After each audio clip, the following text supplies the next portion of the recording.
And today we're having a press conference on the Happiness Realization Party has submitted the rebuttal to the Chinese nomination of the Comfort Woman for the UNESCO Memory of the World program. We are here today to discuss China's nomination of the Nanjing Massacre and the Comfort Woman for the UNESCO Memory of the World program.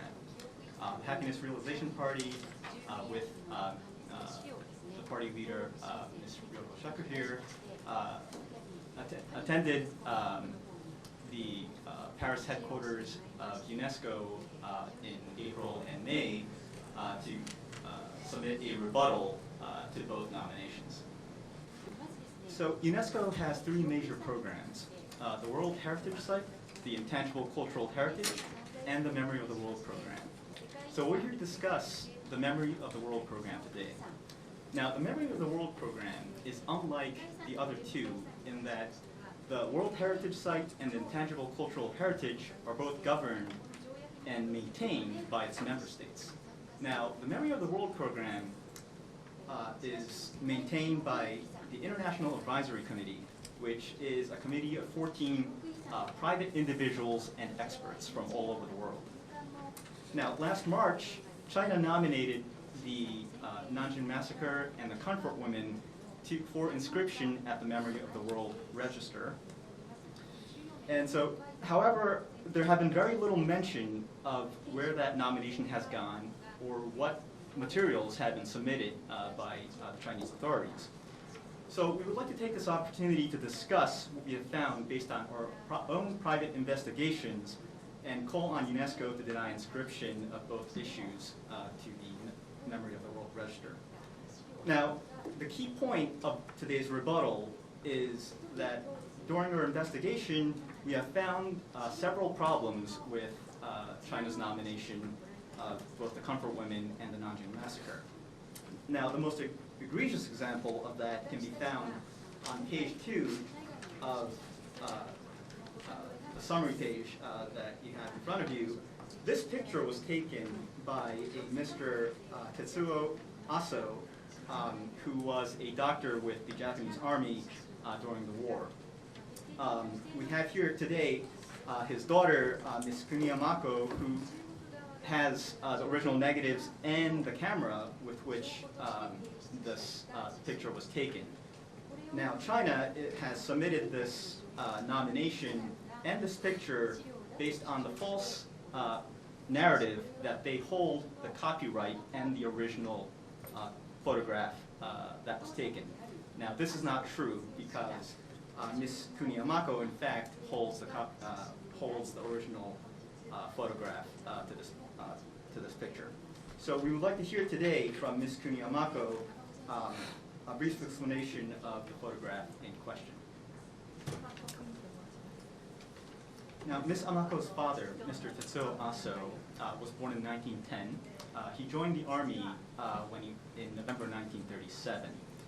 He was assigned to the Army as a doctor to the Shanghai Expeditionary Army, and he brought his camera with him that you can see there to basically play with his hobby at the time. Now, first, this picture was taken in 1938 at a conference station in Shanghai, and in fact, Ms. Amako's father has left a book that describes his experiences during the war and with the Comfort Women.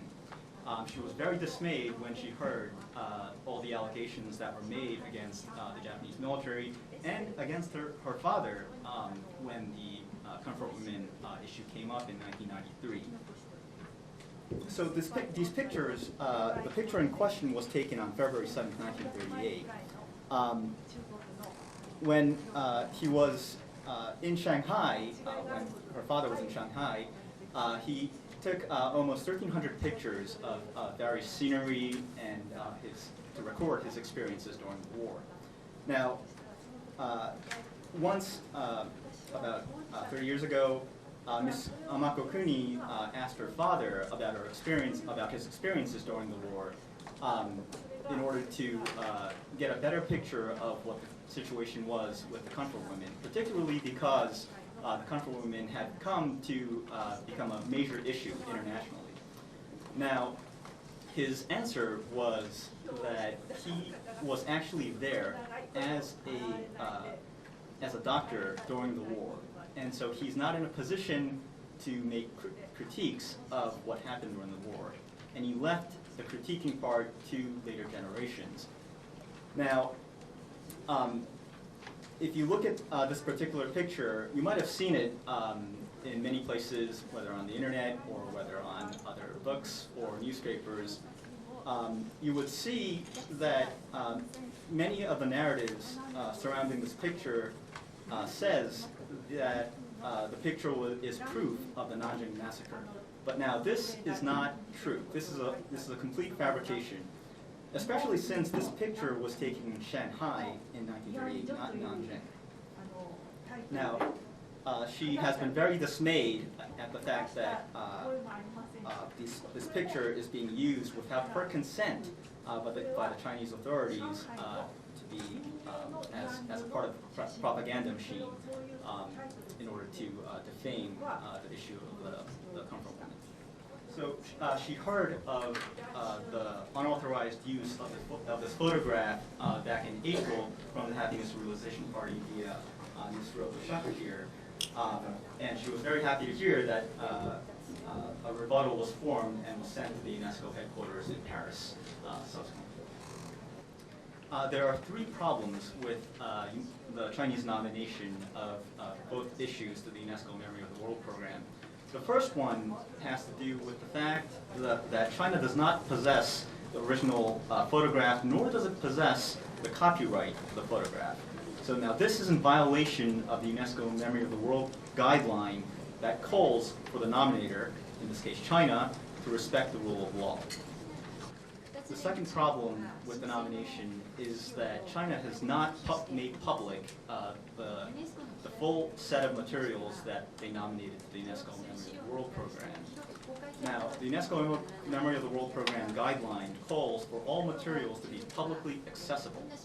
Now, we've contacted the Chinese authorities, and their answer was that they will not provide these materials, nor will they make it public. Okay, so this is a violation of the UNESCO guidelines, and if the materials continue to be withheld, then that means the nomination process will be done behind closed doors in the dark. Finally, the materials that were nominated for inscription by the Chinese authorities is not a source of evidence for either the Nanjing massacre or the forced prostitution of the comfort women. In fact, many of the materials have no connection to either issue or provide the contrary evidence that the massacre or the forced prostitution did not occur. Today we have Mr. Moteki Hiromichi, who is one of the endorsers and the signatories for this rebuttal form. We would like to hear from him about the Nanjing massacre and the comfort women. So, Mr. Moteki is a member of the Society for the Dissemination of Historical Fact. You'll see two documents that he has provided for us. This shows a list of books and scholarly articles regarding both issues. 5 books and 13 articles for the Nanjing massacre, and 1 book and 17 articles for the comfort women. Now, among this list includes Ms. Amako's book, which is already translated into English. Now, one of the important things to take away, first, this pamphlet was submitted to the U.S. Congress as well as the President of the United States, Mr. Obama, and it was written by Henry Stokes, Mr. Henry Stokes of New York Times, Mr. Tony Morano, Mr. Kase, and Mr. Moteki from the Society for the Dissemination of Historical Fact. So one of the things that should be mentioned is, as far as the Nanjing massacre is concerned, it is nothing more than a form of wartime propaganda that has continued today. So one of Mr. Henry Stokes' book shows that the Nanjing Massacre was indeed clearly a form of wartime propaganda. Now, to show this, one can just look at the number of press conferences that the Chinese army had during the war. Now, they had close to 300 press conferences, one after another, and not once was the Nanjing Massacre mentioned. And the reason, of course, was that if they actually mention it, someone will have to check to make sure that claim is correct. And so if it was checked, the United States and the United Kingdom, which were both not at war with Japan at the time, would have found out the truth in that the Nanjing Massacre, in fact, did not happen. And so what happened, in fact, was instead of making this open, they took the back route and did a information campaign, basically a propaganda campaign against Japan. So when President Hu Jintao, who was the Chinese premier at the time, came to Japan, Mr. Kase, who was, and his group, who were trying to get to the bottom and the truth behind the Nanjing Massacre, submitted 5 key questions to to the Premier of China. Now, there was no answer to the inquiries. And in fact, if there is something that needs to be put up on the UNESCO Memory of the World program, it would be this list of questions that, urgently, I believe, needs to be answered to come to the truth of the Nanjing Massacre. Now, if there were 200,000 or up to 200,000 forced prostitution that took place during the war, this would be big news, actually, during the war. But we have actually not heard anything during the war about this particular issue. And after the war, after 50 years after the war, in fact, there were certain media outlets, for example, the Asahi Shimbun, that made an issue out of this comfort women. Now,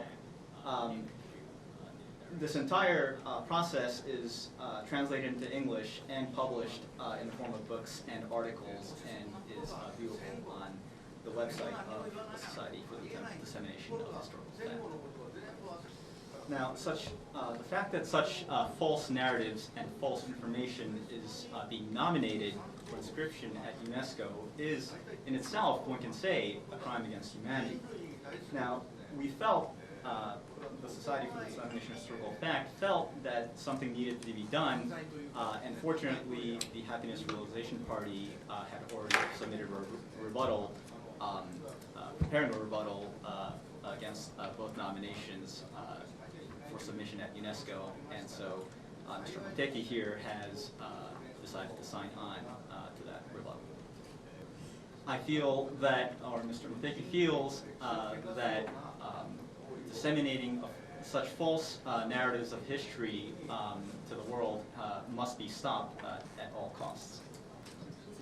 First, we would like to express our gratitude to the 45 scholars, journalists, and critics that have taken their time to look through and endorse and sign on to our petition. At the same time, we are collecting signatures from around the country to protest against this nomination. And in fact, this nomination will have its final review on September 28th and September 29th in Abu Dhabi. Now, if these issues were to be inscribed at the UNESCO Memory of the World program, it would be significantly detrimental to Japan's national interests. And so we would like, and the Japanese government is bound by the Kono and Murayama statements, and therefore aren't able to provide an effective rebuttal to the nomination. If the nomination were to go through, it would provide further propaganda material in order to use these issues, both the Comfort Women and the Nanjing Massacre, as political weapons against Japan. We have asked UNESCO to perform a fair-minded and rigorous review of both nominations and emphasize that these nominations serve to politicize UNESCO on the international stage. Now, Ms. Kuniyamako here, as you've heard, has not provided consent for use of this photograph to China or for submission to UNESCO. And she emphasizes that history must be debated based on solid fact. Now, finally, there's very little information regarding both nominations in Japan. There is a lack of a sense of urgency in Japan. And so we hope that today's press conference will serve to disseminate both issues that are of urgent importance to Japan's national interest. Thank you very much for listening today. So there was a line that says that the picture was taken by a nonfiction writer, and I think you mentioned whether that person is Mr. Senda. So it was actually not Mr. Senda, but a man by the name of Eidai Hayashi, who came right after Ms. Amako's father deceased and took a copy of the photograph. Okay, so the question was if we can elaborate a little bit more on Mr. Hayashi that came up during one of the previous questions. So Ms. Amako's father deceased in July 11, 1989. Very quickly, Mr. Hayashi, that's in question, came about. He took basically copies of the pictures without the consent of Ms. Amako or her mother, who actually met the man at the time. Now, Ms. Amako sensed that there was something wrong and saw very quickly by looking at that photo album that some of the pictures were taken without their consent. And so she contacted her lawyer to get the pictures back and was fortunately able to stop Mr. Hayashi from using those pictures in a new book that criticized the use of comfort women during the war. So one of the important things to take away from this is to always speak up if there's something wrong going on, particularly in light of things like the Chinese nomination of comfort women and the Nanjing massacre this time, to make sure that the voice is heard. And in fact, she has done so over the years to people like George Hicks, who have used the photograph without her consent. And so it's very important, from her point of view at least, to speak up against the illegal use or unauthorized use of such photographs. Okay, Ms. Shaku was asking basically the question of who, in fact, will take responsibility once or if these two nominations were to go through. And in fact, her point is that as Japanese citizens, it is incumbent upon us to make sure to speak up and take action in order to make sure that there's a proper rebuttal to the Chinese nominations and to prevent these nominations from being inscribed at the UNESCO Memory of the World program.